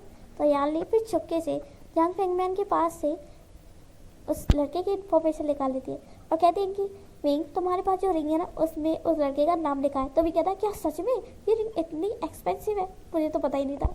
मुझे तो लगा था इस रिंग में सिर्फ एक ही खास बात है कि इसमें ये छोटे छोटे गोल्ड लगे हुए हैं, गोल्ड और डायमंड्स बस। यानी कहती है कि नहीं, इसमें और भी खासियत है, इससे इस रिंग को ओपन कर सकते हैं और इसमें तुम्हारे पार्टनर का नाम लिखा है। तो विंग कहता है कि सच में। विंग फिर उस रिंग को ओपन करता है और नाम पढ़ता है तो वो शॉक रह जाता है कि क्या ये नहीं हो सकता, पर ये कैसे हो सकता है। याली कहते हैं कि क्या हुआ। तो भी कहता है इसमें नाम लिखा है वांग जी, लाल वांग जी। तो याली कहते हैं हाँ मुझे ये बात पता थी। तो भी कहता है तो आपने मुझे पहले क्यों नहीं बताया। तो याली कहते हैं मुझे लगा ज़रूरी नहीं था। भी कहता है तुम्हें पता कीजिए ये लाल वांग जी मेरा बॉस है और यही वो लड़का है जिसे मैं सबसे ज़्यादा नफरत करता था। तो यानी कहते कि तुम नफरत करते थे और आज वो तुम्हारा बॉस है, तुम उसकी मैनेजर और फ्यूचर में जाकर तुम उसके हस्बैंड बनोगी भी। क्या खो इसी तरह से। विंग भी कहता है कि पर ये कैसे हो सकता है, मेरे उसके साथ मैरिज कब और कैसे फिक्स हुई। यांग फेंग में बताते हैं कि जब मैडम लान प्रेग्नेंट थी ना तब उन्होंने उनकी जान बचाई थी, तो तभी उन्होंने प्रॉमिस कर दिया था कि वो अपनी फैमिली को हमसे जोड़ेंगी और अपनी जो भी उनका बेटा होगा या बेटी होगी उनकी शादी तुमसे कराएंगी, मतलब हमारी फैमिली में से किसी का कराएंगी। अब यानली की तो शादी फिक्स हो चुकी है, वो पहले से ही जिनको लाइक करती है और जो जंग चिंग है उसकी भी ऑलरेडी गर्लफ्रेंड बन चुकी है। तो अब तुम्हारा ही सारा है। मैंने मैडम लान को पहले कह दिया कि मैं तुम्हारी शादी कराऊंगा उनके सन से। तो क्या तुम तो भी कहता है पर मैं कैसे। तो हैंगमैन कहते हैं कि विंग तुम्हें करना पड़ेगा ना, तो क्या तुम अपने फादर की इतनी सी बात नहीं मानोगे। अगर तुम किसी और से प्यार करते हो तो ठीक है, पर अरेंज मैरिज करने में कोई बुराई तो नहीं है ना। तो विंग भी कह देता है कि ठीक है, वो रेडी है। बिंग फिर वापस गोसू आता है और फिर सोचने लगता है कि वांग जी उसका होने वाला हस्बैंड है, अब ना चाहते हुए भी उसे वांग जी से मैरिज करनी पड़ेगी, क्योंकि बिंग तो किसी से प्यार करता है नहीं नहीं, उसने तो आज तक किसी को डेट भी नहीं किया, तो वांग जी से मैरिज करने में हर्षी क्या है। लेकिन बिंग को थोड़ा टेस्ट तो करना पड़ेगा ना कि वांग जी उसके टाइप का है या नहीं। बिंग का टाइप का होने का मतलब है बहुत ही ज़्यादा रोमांटिक, डार्क लव करने वाला पर्सन, बहुत ही ज़्यादा हैंडसम और कोल्ड हो, और बहुत ही पैसे वाला भी। और विंग भी सोचता है वांग जी बहुत ज़्यादा कोल्ड है, कितना कोल्डली बिहेव करता है, बहुत ज़्यादा पैसे वाला है, हैंडसम भी है, और क्या वो डार्क रोमांस। विंग फिर सोचता है, इमेजिन करता है कि वांग जी उसके साथ डार्क रोमांस। फिर विंग कहता है, विंग अपने आप को स्लैप करता है, कहता है छी छी छी विंग क्या सोच रहे हो, पर मुझे टेस्ट तो करना ही पड़ेगा ना कि वांग जी मेरा टाइप का है भी या नहीं, ऐसे कैसे मैं उससे मैरिज कर लूँ। वैसे मुझे नहीं पता, पर क्या विंग को मतलब वांग जी को पता होगा कि इसकी मैरिज मुझसे फिक्स हुई है। कितना अजीब होगा ना, हमें पता ही नहीं है कि हम बचपन से इंगेज्ड है। मैं उसे कितना शो ऑफ करता था कि मेरा पार्टनर इतना है, ये वो है, पर मुझे पता ही नहीं था, मैं कितना बेवकूफ़ हूँ, मुझे पता ही नहीं था कि मैं वांग जी से इंगेज्ड हूँ। विंग तू भी ना। फिर अगले दिन क्योंकि विंग को पता चलता है कि उसका जो रूम उसने बुक किया था वो अब रिनोवेशन के लिए जाने वाला है, और अब विंग को वहाँ पर नहीं मिल सकता रूम, विंग को वो रूम छोड़ना पड़ेगा। विंग क्योंकि फिर रोने लगता, कहता अब मैं कहाँ जाऊँगा, खैर अभी तो कंपनी जाता हूँ। विंग फिर कंपनी के नीचे ही मतलब ड्राइविंग एरिया में अपना सारा सामान फिक्स कर लेता है और फिर कंपनी का सारा काम करता है। वो पूरे दिन बहुत ही उदास था, वांग जी भी नोटिस करता है पर वो कुछ पूछ नहीं पाता। फिर शाम को जब कंपनी बंद होती है तो वांग जी जब बाहर जाता है तो वो देखता है कि विंग जो कि बाहर ही बैठा है और वो रो रहा है। तो वांग जी फिर विंग के पास जाता है, कहता है क्या हुआ विंग। तो विंग कहता है मैं बहुत ही ज़्यादा लकी हूँ। तो वांग जी कहता है क्या हुआ है। तो विंग कहता है मेरा जो रूम था वो रिनोवेशन के लिए चला गया और मुझे कहीं और रूम भी नहीं मिल रहा, और अभी मेरी सैलरी भी नहीं आई है, मैं अपनी फैमिली से भी मनी नहीं ले सकता, मैं कहाँ जाऊँ, मैं क्या करूँ। वांग जी फिर कहता है कितना क्यूटली बिहेव कर रहा है। फिर वांग जी फिर विंग को उठाता है और उसका सामान लेता है और कहता है मेरे साथ चलो। विंग कहता है क्या तुम मुझे कोई रूम मतलब बताओगे। तो वांग जी कहता है तुम मेरे घर पर रह सकते हो। तो विंग जो कि शौक रह जाता कहता है तुम्हारे घर। तो वांग जी कहता है क्यों, कोई प्रॉब्लम है। तो विंग कहता है मतलब मैं तुम्हारे एक एम्प्लॉय हूँ। और तो वांग जी कहता है एम्प्लॉय, उससे पहले तुम मेरे फ्रेंड हो, तुम भूल गए हो क्या, हम फ्रेंड्स हैं। तो विंग कहता है हाँ हाँ मैंने कहा था, पर मैं तुम्हारे साथ कैसे। तो वांग जी कहता है तुम्हें चलना या फिर यहीं पर डॉग्स के साथ सोना चाहते हो। तो विंग कहता है नहीं नहीं नहीं नहीं मैं चलता हूँ। तो फिर वांग जी विंग को अपने घर ले आता है। विंग वांग जी के घर को देखकर बहुत ही शौक रहता है, इतना आलिशान घर। फिर विंग कहता है क्या तुम यहाँ अकेले रहते हो। तो विंग कहता है मेरे मॉम डैड काम के सिलसिले में ज़्यादातर बाहर ही रहते हैं, मैं अकेला ही रहता हूँ। विंग कहता है ओह वैसे तुम अपने घर को रेंट पर भी दे दो ना तो भी कोई प्रॉब्लम नहीं होगी, क्योंकि तुम घर तो ज़्यादातर आते ही नहीं हो, मैंने नोटिस किया है ना, तुम हमेशा कंपनी में ही रहते हो। तो वांग जी कहता है क्योंकि घर पर आकर वैसे भी करना क्या है। वांग जी फिर विंग को टॉवल देता है और बाथरूम और कहता है कि तुम जाकर शावर ले लो, तब तक मैं डिनर बनाता हूँ। विंग कहता है तुम बनाओगे। तो वांग जी कहता है मुझे कुक करना आता है। तो विंग कहता है कि पर मुझे भूख नहीं है। तो वांग जी कहता है पर मुझे है। तो फिर विंग जो कि शावर लेने जाता है और विंग जब बात लेकर आता है तो वो देखता है कि वांग जी अभी भी फूड बना रहा है। विंग तो वांग जी को बस देखते ही रह जाता है कि ये कितना प्रोफेशनल तरीके से कर रहा है, जैसे कि ये एक शेफ़ हो। तभी वांग जी विंग की तरफ देखता है और कहता है तुम फ्रेश हो गए। तो विंग कहता है हाँ मैंने बात ले लिया है, हेयर ड्रायर कहाँ है। तो वांग जी कहता है कि मेरे रूम में है।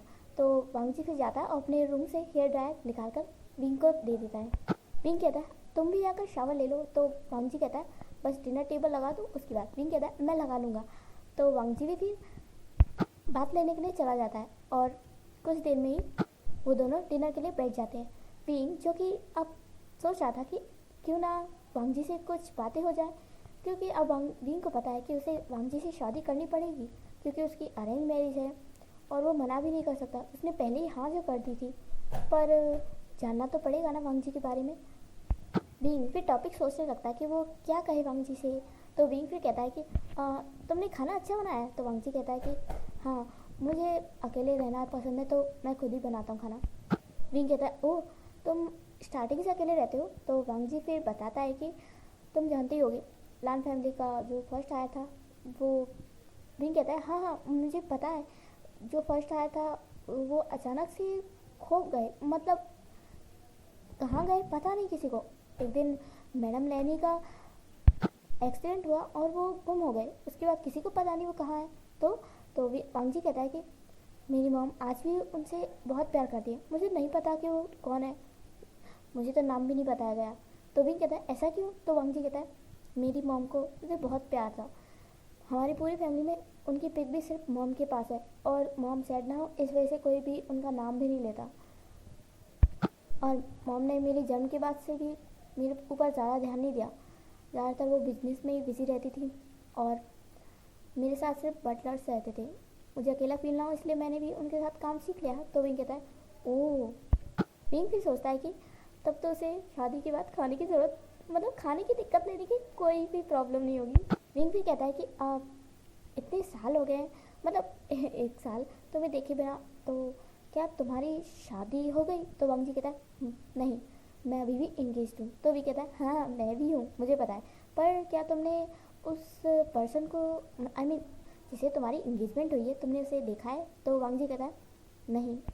विंग कहता है इम्पॉसिबल, आज के ज़माने में कोई अरेंज मैरिज वो भी बिना देखे कैसे कर सकता है? तो वांग जी कहता है कि अरेंज मैरिज करने में दिक्कत ही क्या है, और वैसे भी ना तो मेरा कोई लवर है और ना ही तो। भी वांग जी को बहुत ही गौर से देखने लगता है। तो वांग जी कहता है वैसे भी मॉम ने मुझे कहा है कि अगर मैं किसी से प्यार करता हूँ तो मैं उन्हें बता सकता हूँ, लेकिन मैरिज के लास्ट मंथ तक अगर मैंने उन्हें नहीं बताया कि मैं शादी नहीं करना चाहता तो मुझे करनी पड़ेगी। विंग कहता है चाहे तुम हाँ करो या ना करो, तुम मेरे से शादी होगी, पर इसका कैरेक्टर तो मुझे चेक करना पड़ेगा ना। विंग फिर और भी सवाल पूछता है, कहता है कि तुम्हारी गर्लफ्रेंड तो नहीं होगी ना? तो वांग जी कहता है मुझे लड़कियों में इंटरेस्ट नहीं है। तो विंग फिर कहता है कि मुझे भी नहीं है। तो वांग जी कहता है क्या? तो विंग कहता है आई मीन वो क्या है कि। तो वांग जी कहता है कि तुम्हारी कोई गर्लफ्रेंड है? तो विंग कहता है नहीं, वो क्या है कि मैं मैं मैं गे हूँ। तो वांग जी कहता है सेम टू यू। तो विंग कहता है क्या? तो वांग जी कहता है कि मुझे लड़कियों में कोई इंटरेस्ट नहीं है बचपन से ही, और मैं ये बात जानता हूँ स्टार्टिंग से कि मैं गे हूँ और मेरी पूरी फैमिली भी। विंग कहता है तो क्या तुम्हारी मैरिज किसी बॉय से?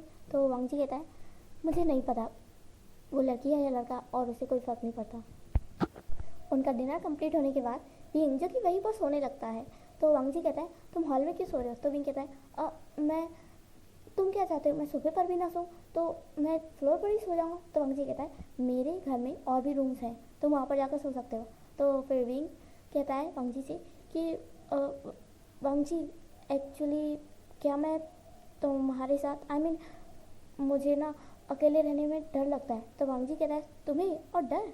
तो विंग कहता है हाँ, पहले वाले रूम की बात अलग थी, मैं ज़्यादातर ऑफिस में रहता था और थक कर सो जाता था वहाँ पर इस घर में, मतलब तुम्हारा घर काफ़ी बड़ा है और मुझे अकेले रूम में रहने में डर लग रहा है। तो वांग जी कहता है तो विंग कहता है मैं फ्लोर पर भी सो जाऊँगा, वैसे आदत तो नहीं है, पर क्या तुम्हारे साथ सो सकता हूँ, मतलब एक ही रूम में, क्योंकि मुझे डर लगता है। वांग जी कहता है ओके तुम सो सकते हो। तो विंग फिर अपना बोरे बिस्तर लेकर वांग जी के रूम में पहुंच जाता है, और वांग जी के रूम को देखकर बस दिखते ही रह जाता है, कितना आलीशान और इतना ज़्यादा ब्यूटीफुल रूम, पूरा वाइट, बेडशीट से लेकर मिरर टेबल सब कुछ वाइट, ब्लैक है तो सिर्फ घड़ी। तो विंग ये रूम देखकर बिल्कुल चौंक जाता है कि वाह इतना ब्यूटीफुल रूम। वांग जी फिर कहता है तुम बेड पर ही सो सकते हो। तो विंग कहता है तो फिर तुम कहाँ सोओगे? तो वांग जी कहता है मैं भी बेड पर सोऊंगा, क्यों मेरे साथ सोने में कोई दिक्कत है? तो विंग कहता है कि नहीं नहीं। विंग फिर वांग जी के साथ सो जाता है और पूरी रात बस देखते ही रहता है कि ये कितना हैंडसम है, मैंने सोचा नहीं था कि मेरे नसीब में इतना हैंडसम। हे विंग ये तो क्या सोच रहा है, पहले से टेस्ट तो कर ले। मॉर्निंग में विंग अभी वांग जी को घूर ही रहा था, क्योंकि विंग को लग रहा था कि वांग जी सो रहा है, पर वांग जी वो तो पहले ही जाग चुका था, बस वो 1 घंटे से यही देख रहा था कि विंग आखिर देख क्या रहा है। फिर वांग जी को सब्र नहीं होता और वो फिर कह ही देता है तुम्हें तुम्हारा घूरना हो गया। तो विंग फिर कहता है हाँ तुम कब से जाग रहे हो? तो वांग जी कहता है कि जब से तुम मुझे देख रहे हो। विंग फिर कहता है कि मैं तुम्हें नहीं देख रहा था, मैं तो इस बेडशीट को देख रहा था, इतनी प्योर वाइट, तुम्हारे कपड़े कौन धोता है? तो वांग जी कहता है मैं खुद धोता हूँ, कोई दिक्कत? विंग कहता है मुझे क्या दिक्कत होगी? ओ माय गॉड 6 बज गए, ऑफिस के लिए देर हो जाएगी, हमें जल्दी रेडी हो जाना चाहिए। तो वांग जी कहता है पहले तुम जाकर शावर ले लो, मुझे कुछ इंपॉर्टेंट याद आ गया। विंग फिर वांग जी के साथ ही ऑफिस जाता है। सारे लोग तो शॉक रह जाते हैं कि ये क्या, विंग और वांग जी दोनों साथ में, वाओ, सेक्रेटरी और बॉस एक साथ में। तो विंग फिर एक्सप्लेन करता है कि विंग ना रास्ते में मिल गया था बॉस को, इसलिए तो बॉस ने उसे ड्रॉप कर दिया। अब हम एक ही जगह पर आ रहे हैं तो अलग अलग जाने से क्या होगा। और रात को विंग वांग जी का टेस्ट लेने के लिए सोच रहा था कि वो कैसे टेस्ट करे, ये टेस्ट कैसे करे कि वांग जी रोमांटिक है या नहीं। पता नहीं शादी के बाद उसका क्या हुआ, अगर वो रोमांटिक नहीं हुआ तो उसकी तो शादी बर्बाद हो जाएगी ना। विंग फिर वांग जी के रूम में ही बैठ जाता है और वांग जी के आने का इंतज़ार करता है। वांग जी जो कि अपने बाथरूम से टॉवल में ही बाहर आ जाता है तो विंग ये देखकर शॉक रह जाता है और वो अपने आंखों को बंद कर लेता है और कहता है उप्स सॉरी मैंने कुछ नहीं देखा। तो वांग जी कहता है तुम मेरे रूम में क्या कर रहे हो? तो विंग कहता है मैं तो वो हाँ एक ज़रूरी फ़ोन आया था तो मैं बस बात कराने के लिए वेट कर रहा था। तो वांग जी कहता है तुम बाहर भी वेट कर सकते थे। तो विंग कहता है वो बात करनी थी। विंग फिर अपने फ़ोन को आगे बढ़ा देता है तो वांग जी विंग के बहुत ही पास आ जाता है। विंग को लग रहा था कि वांग जी दूर ही है तो विंग अपनी आंखें खोलता है तो वांग जी उसके बिल्कुल सामने था। विंग तो वांग जी को देखकर शॉक ही रह जाता है, उसके ब्रॉड चेस्ट और उसकी मिल्की वाइट स्किन। और ये क्या, वांग जी के एब्स भी है। विंग तो आंखें फाड़ कर देखने लगा था। वांग जी फिर विंग को कहता है विंग फ़ोन। तो विंग फिर कहता है हाँ फ़ोन आई थिंक कट हो गया, मैं फिर से कनेक्ट करके देता हूँ। विंग फिर जाने लगता है तभी वांग जी विंग का हाथ पकड़ लेता है और कहता है तुम यहाँ से फ़ोन के लिए आए थे? तो विंग कहता है वो बॉस। तो वांग जी कहता है बॉस नहीं वांग जी। तो विंग कहता है हाँ वांग जी, हाँ कॉल आया था, बिजनेस रिलेटेड आया था। तो वांग जी कहता है तुम इतना लड़खड़ा क्यों रहे, मीन्स तुम इतना अटक के क्यों बोल रहे हो? तुम जब भी ऐसा अटक के बोलते हो ना कोई गड़बड़ ज़रूर करते हो। तो विंग कहता है मैं क्या गड़बड़ कर रहा था? विंग तभी मुड़ जाता है और फिर कहता है उप्स तुम पहले कुछ पहन लो। तो वांग जी कहता है क्यों, ऐसे देखने में क्या दिक्कत है? वैसे भी तुम्हें मुझे इसे देखने में कोई दिक्कत है क्या, मैं अच्छा नहीं दिखता? तो विंग फिर जो कि खो ही जाता है वांग जी में और कहता है मैंने तुम्हारे जैसा हैंडसम लड़का तो कभी देखा ही नहीं, इतना हॉट और इतना। तो तभी विंग होश में आता है, कहता है आई मीन ऐसी बात नहीं है पर थोड़ा अनकंफर्टेबल फील हो रहा है। तो वांग जी कहता है क्यों, क्या तुम कोई लड़की हो? विंग कहता है ओ शट अप वांग जी, तुम समझ क्यों नहीं रहे हो? वांग जी फिर विंग के बहुत करीब आ जाता है, कहता है क्या समझूं? विंग कहता है वो मैं।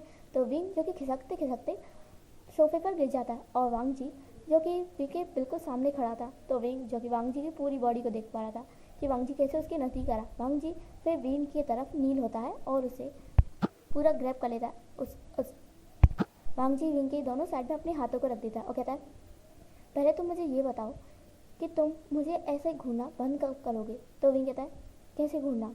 तो वांग जी कहता है मैं नोटिस कर रहा हूँ जब से हम मिले हैं, उप्स जब से मैंने तुम्हें देखा है कॉलेज के फर्स्ट दिन से लेकर आज तक तुम मुझे घूरते रहते हो है ना? तो विंग कहता है मैंने तुम्हें कभी नहीं घूरा और वैसी नज़र से तो बिल्कुल भी नहीं। वे वांग जी कहता है वैसी नज़र, मैंने तो कहा ही नहीं कि वैसी नज़र, तुम खुद ही कह रहे हो। तो विंग कहता है कि आई मीन मैं तुम्हें नहीं घूरता। तो वांग जी कहता है क्या सच में? वांग जी विंग के और भी ज़्यादा करीब आ जाता है, इतना करीब कि उन दोनों की नोज़ बस टच ही होने वाली थी। तो विंग जो कि फिर कहता है कि पहली बात तो मुझसे दूर हट के बात करो। वांग जी कहता है क्यों, क्या तुम्हें मैं अच्छा नहीं लगता? विंग जो कि शक रह जाता कहता है ये तुम कैसी बातें कर रहे हो? तो वांग जी कहता है क्यों, क्या कुछ गलत है? वांग जी फिर धीरे से विंग के लिप्स को कैप्चर कर लेता है और एक स्वीट सा किस करता है। विंग तो अभी भी शॉक था, उसकी आंखें बिल्कुल फटी की फटी रह गई थी कि ये क्या हुआ। तो वांग जी फिर विंग को होश में रहता कहता है विंग क्या हुआ, क्या ये किस अच्छा नहीं था? तो विंग कहता है हाँ तुमने मुझे किस। तो वांग जी कहता है ये फर्स्ट टाइम तो नहीं है ना, तुम्हें याद है हमारी पहली मुलाकात वाला केस, क्या तुम वैसा केस फिर से चाहते हो? तो विंग फिर याद करता है कि जब वांग जी ने उसे पहली बार किस किया था कॉलेज के फर्स्ट दिन ही, तो विंग के तो पूरे लिप्स स्वैलन हो चुके थे। तो विंग फिर वांग जी को अचानक से पुश कर देता, कहता है ये तुम कैसी बात कर रहे हो और मुझे उस दिन का कुछ भी याद नहीं है। वांग जी कहता है कोई नहीं, मैं हूँ ना तुम्हें सब कुछ याद दिलाने के लिए। वांग जी फिर विंग के करीब आता है और उसे कमर से पकड़ लेता है और कहता है बताओ कौन सी चीज़ तुम याद करना चाहोगे, पहले दिन की दूसरे दिन की या तीसरे दिन की, मुझे वो हर दिन याद है, हर पल याद है जब जब मैं तुम्हारे साथ था। बताओ क्या मैं तुम्हें याद दिलाऊं? तो विंग जो कि वांग जी को बस देखता ही रह जाता है कि वांग जी इतनी रोमांटिक बातें कैसे कर रहा है। विंग फिर कहता है कि वांग जी मैं इंगेज हूँ। तो वांग जी कहता है मुझे पता है, और तुम अरेंज मैरिज से इंगेज हो है ना? तो विंग कहता है हाँ हाँ, तो तुम भी तो इंगेज हो और तुम्हारी भी किसी के साथ वेडिंग होने वाली है। तो वांग जी कहता है लेकिन मैं उससे प्यार नहीं करता जिससे मैं प्यार करता हूँ, वो तो मेरी बाहू में है ना। तो विंग जो कि शौक रह जाता कहता है क्या? तो वांग जी कहता है तुम कितने बेवकूफ़ हो विंग, मैं तुम्हें पहले दिन से पसंद करता हूँ और तुम्हें ये पता ही नहीं था। तो विंग कहता है क्या, पर कैसे? तो वांग जी फिर बताता है कि जब वांग जी ने विंग को पहली बार देखा था तो वांग जी तभी से विंग के ऊपर फिदा था। विंग की वो चार्मिंग सी स्माइल, उसकी इतनी प्यारी आंखें और लिप्स के नीचे एक प्यारा सा मोड़, वांग जी तो उसी वक्त विंग पर फिदा हो गया था। वांग जी कोई पागल थोड़ी है जो वो किसी को भी यूं ही किस कर लेगा। विंग जो कि अभी भी शौक था कि वांग जी उसे पहली नज़र से प्यार करता है, पर ये कैसे है? तो वांग जी फिर कहता है बताओ भी, क्या तुम भी मुझसे? तो विंग फिर वांग जी को पुश कर दिया, कहता है मुझे नींद आ रही है और मैं दूसरे रूम में सोने जा रहा हूँ। तो वांग जी फिर कहता है विंग मुझे सोच कर बताना ज़रूर, मैं तुम्हें फोर्स नहीं कर रहा, पर एक बार सोचना, ज़रूरी नहीं है कि हम किसी से इंगेज्ड है तो हम किसी से प्यार नहीं कर सकते। मैं तुमसे सच्ची में प्यार करता हूँ विंग, और अब तक मैं बस तुम्हारा ही वेट कर रहा था। अगर तुम हाँ कर दोगे तो विंग कहता है तो तुम शादी तोड़ दोगे उस लड़के के साथ? तो वांग जी कहता है हाँ। एक मिनट, तुम्हें कैसे पता कि वो लड़का है? तो विंग कहता है "अ, लड़का हो या लड़की हो कोई भी हो तो मुझे छोड़ दोगे ना? तो वांग जी कहता है मैं तुम्हारे लिए पूरी दुनिया को छोड़ने के लिए तैयार हूँ। तो विंग जो कि कहता है मैं सोने जा रहा हूँ, मैं कल तुम्हें अपना जवाब बताऊँगा। तो वांग जी जो कि इंस्पायर करता है और विंग वैसे चला जाता है। फिर वांग जी सोचता है कि सोच के बताऊँगा, इसका मतलब हाँ ही है। अगर विंग को ना करना होता तो विंग अभी ना कर देता। वांग जी फिर प्रिपरेशन करने लगता है कल की, कि जब विंग उसे प्रपोज, मतलब विंग जब हाँ कर देगा तो वांग जी कैसे उसे प्रपोज करेगा। वांग जी ने तो पूरी तैयारी कर ली थी। सुबह आने पर वांग जी विंग का फेवरेट ब्रेकफास्ट बनाता है, उसके लिए काफ़ी सारी चॉकलेट लाता है। वांग जी को पता है कि विंग ना बहुत ही चॉकलेट खाता है, मीठा उसे बहुत पसंद है और तीखा भी। मॉर्निंग में उसे मीठा खाना बहुत पसंद है। वांग जी इस बारे में खुद से बात नहीं करता विंग से, और विंग से कहता है कि ऑफिस का काम खत्म होने के बाद हम शाम को घूमने चलेंगे। तो विंग कहता है घूमने? तो वांग जी कहता है हाँ, हमारी एक प्राइवेट प्रॉपर्टी है, एक गार्डन है, हम वहाँ पर चलेंगे, क्या तुम चलना चाहोगे? तो विंग कहता है हाँ मैं शाम को फ्री हूँ, हमारी कोई मीटिंग भी नहीं है और ना ही कोई काम, देखते हैं। और फिर विंग भी पूरे दिन सोचता रहता है कि क्या वो भी वांग जी से प्यार करता है। विंग फिर याद करता है आज तक की उसकी सारी हरकतें, सारी सिली हरकतें। विंग वांग जी के अलावा और किसी के इतना क्लोज हुआ ही नहीं है, ना तो उसने किसी से इतनी ज़्यादा बातें किया है, ना इतनी शरारतें। और वांग जी ने जितना विंग को झेला है ना, कोई उसे झेल भी नहीं सकता। विंग बस यही सोच रहा था कि मुझे वांग जी से प्यार कब हुआ? हे विंग, तुझे वांग जी से कब प्यार हुआ? मुझे पता ही नहीं है। बस वांग जी मुझसे पूछ ले तो मैं उसे अपना जवाब बता दूँ। वैसे वांग जी को ये जानकर कैसा लगेगा जब उसे पता चलेगा कि उसकी मैरिज मेरे साथ फिक्स हुई है, तो उसे कैसा लगेगा? ये काफ़ी ज़्यादा अमेजिंग होगा। वैसे मैं नहीं बताने वाला उसे कि उसकी शादी किससे तय हुई है।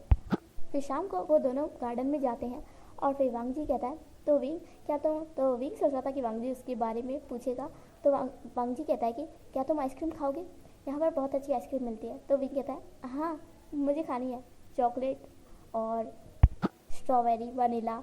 तो वांग जी कहता है इतनी सारी खाओगे तुम्हें कोल्ड हो जाएगा। तो विंग कहता है कोई बात नहीं, तुम हो ना मेरा ध्यान रखने के लिए। तो विंग फिर आइसक्रीम लेने चला जाता है और वांग जी जो कि समझ नहीं पाता। फिर वो लोग आराम से वहाँ पर गार्डन में घूमते हैं, सनसेट देखते हैं, और नाइट को जब घर आते हैं तो फिर विंग जो कि दूसरे रूम में जा रहा था और फिर वांग जी अपने रूम में। तो विंग जो कि कंफ्यूज था कि वांग जी ने उससे पूछा क्यों नहीं उसके आंसर के बारे में। तो फिर विंग खुद ही चला जाता वांग जी के कमरे में और फिर वांग जी से कहता है वांग जी मुझे कुछ कहना है। तो वांग जी कहता है हाँ विंग। तो विंग कहता है कि विंग फिर वांग जी के गले लग जाता है और उसे किस करता है, कहता है कि मेरा जवाब तुम जान गई ना? तो वांग जी कहता है नहीं मैं नहीं जाना। तो विंग कहता है बेवकूफ़ हो गया। तो वांग जी विंग को गले लगा लेता है, उसे हक कर लेता है और कहता है नहीं मुझे अभी भी समझ नहीं आया, मुझे ज़रा ठीक से बताओ। तो विंग फिर से वांग जी को किस करता है और कहता है क्या आप समझ में आया? तो वांग जी कहता है नहीं विंग मुझे नहीं आया। विंग फिर स्माइल करता है और वांग जी भी फिर जोर से स्माइल करता है और विंग जो कि शॉक रह जाता है, कहता है ओ माय गॉड, मैंने तुम्हें स्माइल करते हुए देखा। इतने सालों में मैं पहली बार तुम्हें स्माइल करते हुए देख रहा हूँ। पहली बार? नहीं नहीं नहीं, जिस दिन तुमने मुझे किस किया था तब से अब मैं तुम्हें स्माइल करते हुए देख रहा हूँ। तो स्माइल करते हुए कितना अच्छे लग रहे हो, कितने ज़्यादा प्यारे लग रहे हो। खबरदार अगर तुमने किसी और के सामने स्माइल की तो मैं तुम्हारी जान ले लूँगा। तो वांग जी कहता है ये स्माइल सिर्फ और सिर्फ मेरे विंग के लिए है। विंग पे स्माइल करता कहता है ओ माय वांग जी, तुम कितने ज़्यादा प्यारे हो। तुम बिल्कुल वैसे ही पर्सन हो जैसा मेरे ड्रीम में था, जैसा मुझे। विंग फिर अपने आप को संभालता कहता है आई मीन मैं भी तुमसे प्यार करता हूँ। आई लव यू वांग जी। वांग जी फिर विंग को हक कर लेता कहता है तो क्या आज ही हम। तो विंग कहता है कैसी शेमलेस बातें कर रहे हो, मैं ऐसा कुछ नहीं कर रहा था। तो वांग जी कहता है मैं तो ये कह रहा था कि हम एक ही बेड पर सो जाते हैं, तुम क्या सोच रहे थे। तो वही कहता है नहीं नहीं कुछ भी नहीं, मैं तो कुछ भी नहीं सोच रहा था। वांग जी फिर कहता है तो हम क्यों ना साथ में शावर लेने चले। तो विंग कहता है नहीं बिल्कुल भी नहीं, मैं ये सब नहीं करना चाहता, शादी से पहले तो बिल्कुल भी नहीं। तो वांग जी कहता है कौन कह रहा है कि मैं तुमसे शादी करूँगा, मेरी तो पहले से ही इंगेजमेंट फिक्स है ना। तो विंग कहता है हाँ तो मेरी भी इंगेजमेंट फिक्स है, मेरे भी ऑलरेडी इंगेज हूँ। तो वांग जी फिर विंग को किस कर लेता है, कहता है तुम सिर्फ और सिर्फ मेरे हो, समझे, सिर्फ मेरे। तो विंग फिर स्माइल करता है और यहाँ से हमारी वांग शन की लव स्टोरी स्टार्ट होती है। वो दोनों फिर ऑफिस में घर में हमेशा साथ रहते हैं और काफ़ी ज़्यादा लवी डवी सीन भी बिताते हैं। विंग का जहाँ जाने का मन करता वांग जी से वहीं ले जाता, साथ में वो लोग खाते, एक दूसरे की फीलिंग्स को शेयर करते, एक दूसरे के बारे में बहुत ही अच्छे से जानने लगे, समझने लगे। पर विंग ने वांग जी को नहीं बताया कि विंग ही वो लड़का है जिससे उसकी मैरिज फिक्स हुई है। वो इस सस्पेंस को क्यों ख़राब करे। वांग जी जब उस दिन सैड होगा कि उसकी शादी किसी और के साथ हो रही है और तभी विंग आकर उसे सरप्राइज़ देगा तो कितना बड़ा सरप्राइज़ होगा ना। इस बीच वांग जी विंग से कई बार करीब होने की कोशिश करता पर विंग जो कि मना कर देता कि नहीं, उसे जो भी करना वेडिंग के बाद करना है, और वैसे भी वेडिंग के बाद जो मज़ा है ना वो पहले नहीं है वांग जी, और वैसे भी मैं पहले से ही सारा मज़ा ख़राब नहीं करना चाहता। तो वांग जी भी इस चीज़ के लिए राज़ी हो जाता है। ऐसे ही पूरे 1 साल बीत जाते हैं और उन दोनों के रिलेशन को 5 साल पूरे होने वाले थे। तभी वांग जी के पास उसकी मदर का कॉल आता है और मिस्टर लान और मिसेस लानी वांग जी को बताते हैं कि वो लोग चाइना वापस आ गए हैं। तो वांग जी उनसे मिलने आ जाए और विंग भी फिर अपनी फैमिली से मिलने के लिए चला जाता है। विंग बताता है कि उसके घर में किसी की वेडिंग है। तो वांग जी कहता है क्या वो उसे नहीं बुलाएगा। तो विंग कहता है वेडिंग आएगी ना तब बुला लेगा। तो वांग जी फिर अपनी मॉम को सी ऑफ करने जाते हैं। लैनी तो फिर वांग जी को वापस जाने नहीं देती कंपनी, वो वांग जी को घर में ही रखती हैं। वांग जी फिर पूछता भी कि ऐसा भी क्या है। तो फिर बाद में लैनी बताती है कि 1 हफ्ते बाद तुम्हारी मैरिज है। वांग जी जो कि शौक रह जाता है कि क्या उसकी मैरिज है, उसे बताया भी नहीं। फिर वांग जी सीधे सीधे मिस लैनी को बता देता है कि वो किसी से प्यार करता है और वो उसी से शादी करेगा। मिसेस लैनी कहती है कि देखो वांग जी, मैंने तुमसे पहले ही कहा था अगर तुम किसी से प्यार करते हो तो तुम्हें मैरिज से 1 महीने पहले हमें बताना होगा ताकि हम सब कुछ अरेंजमेंट कर सके ठीक से। लेकिन अब टाइम निकल चुका है वांग जी, मैं तुम्हारी जहाँ अरेंज की थी मैरिज तुम्हें उसी से वेडिंग करनी पड़ेगी। वांग जी कहता है लेकिन मॉम मैं ऐसे कैसे किसी से भी शादी कर सकता हूँ। लैनी कहती है कि किसी से क्या, तुम्हें अपनी मॉम पर भरोसा नहीं है क्या। वैसे उस घर पर हमारे बहुत एहसान है, अगर वो नहीं होते ना तो तुम आज यहाँ पर जिंदा भी नहीं होते। तुम्हारी शादी होगी तो सिर्फ उसी घर में होगी। वांग जी कहता है तो मैं भी कह देता हूँ मॉम, मैं उसी से शादी करूँगा जिससे मैं प्यार करता हूँ। तो लैनी कहते हैं अगर तुमने शादी नहीं की ना तो देख लेना तुम मुझे कभी देख नहीं पाओगे। तो वांग जी कहता है मॉम आप ऐसी बातें क्यों कर रहे हो। लैनी कहती है मुझे ऐसी बात करनी पड़ रही है वांग जी, तुम इतना जिद क्यों करते हो, इतनी जिद्दी क्यों हो बचपन से। वांग जी फिर अपने रूम में चला जाता है और विंग को कॉल करके बताता है कि उसकी वेडिंग फिक्स कर दी है। तो वही कहता है कॉन्ग्रेचुलेशन। तो वांग जी कहता है तुम्हें मजाक सूझ रहा है विंग, मैं सिर्फ तुमसे शादी करूँगा और हाँ 1 हफ्ते बाद आ जाना घर पे, चाहे पहले आ जाना, मैं सबके सामने कह दूंगा कि मैं सिर्फ तुमसे प्यार करता हूँ और तुम्हें से शादी करूँगा। विंग जब इस बहुत ही स्माइल करता कह रहा था हाँ हाँ मैं शादी के टाइम पर एकदम सही टाइम पर आऊँगा, आखिर मेरे बिना तुम्हारी वेडिंग कैसे होगी। तो वांग जी और विंग प्लान बनाए थे। विंग को तो पता था कि उसकी वेडिंग वांग जी से ही होगी पर वांग जी को तो नहीं पता था ना। तो वांग जी पूरी तैयारी कर लेता है कि हाँ वो वेडिंग के दिन ही बता देगा सबको, सबके सामने, ताकि कोई उन्हें मना ना कर पाए और सब उन्हें सपोर्ट भी करे कि वांग जी जिसे प्यार करता है उसी से शादी करे। तो ये था हमारा पूरा फ्लैशबैक। विंग ने जब ये सब मिसेस लैनी को बताया तो लैनी सुनकर शॉक रह गई और कहती है कि तुम दोनों एक दूसरे को इतने लॉन्ग टाइम से जानते थे, गॉड भी ना क्या डेस्टिनी लिखते हैं। तो वांग जी फिर कहता है कि पर मॉम अब क्या। तो मिसेस लैनी कहते हैं तो अब क्या मतलब, तुम दोनों की वेडिंग है और वेडिंग होगी। सारे मेहमान तो शौक रह जाते हैं कि ये कैसे हो सकता है। विंग जो है लान फैमिली का फर्स्ट आया और वांग जी मिसेस लैनी का सगा बेटा है, तो इन दोनों की शादी कैसे। लैनी फिर स्माइल करती है और बहुत ज़ोर से हंसती है। सब लोग तो देखकर शौक थे, सब इतने परेशान थे और लैनी हंस रही है। तो तभी लैनी विंग को हक करती है, कहती है हाँ ये हमारा फर्स्ट हायर है और एक सीक्रेट है जो मैंने पूरी लान फैमिली से छुपाए रखा। कभी सोचा नहीं था ये बताने की ज़रूरत पड़ेगी, पर आज बताने की ज़रूरत पड़ रही है क्योंकि लोग फिर गलत समझ लेंगे ना, तो आज ये सच मुझे बताना पड़ेगा। विंग फिर कहता है कैसा सच मिसेस लैनी। लैनी फिर कहते हैं कि विंग विंग हमारी लान फैमिली का फर्स्ट हायर है, पर वो मेरा सगा बेटा नहीं है। तो सब लोग शौक रह जाते हैं कि क्या, लेकिन ये बात तो पूरी दुनिया को पता था कि विंग लैनी का फर्स्ट हायर है, मीन्स फर्स्ट सन। तो मिसेस लैनी बता दी कि शादी के 6 साल तक उन्हें कोई भी बेबी नहीं हुआ।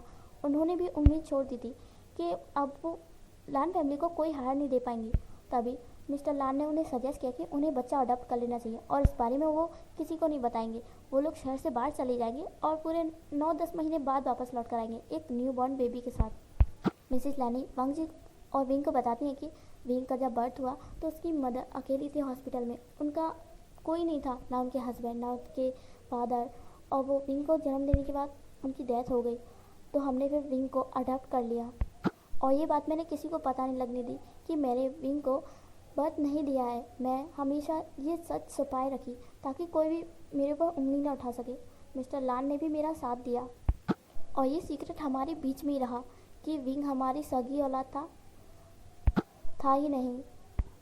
विंग के हो जाने के बाद मैं बहुत ट्रॉमाटाइज हो गई थी। उस टाइम जांग फेंगमियान मेरे डॉक्टर थे और उन्होंने मेरी जान बचाई बड़ी मुश्किल से। 1 हफ्ते बाद मुझे पता चला कि मैं प्रेग्नेंट हूँ। मैंने तो उम्मीद छोड़ ही दी थी कि मैं कभी बर्थ दूंगी, लेकिन वांग जी के आने की खुशी में मैं सब भूल गई और मैंने विंग का नामो निशान पूरी लान फैमिली से मिटा दिया।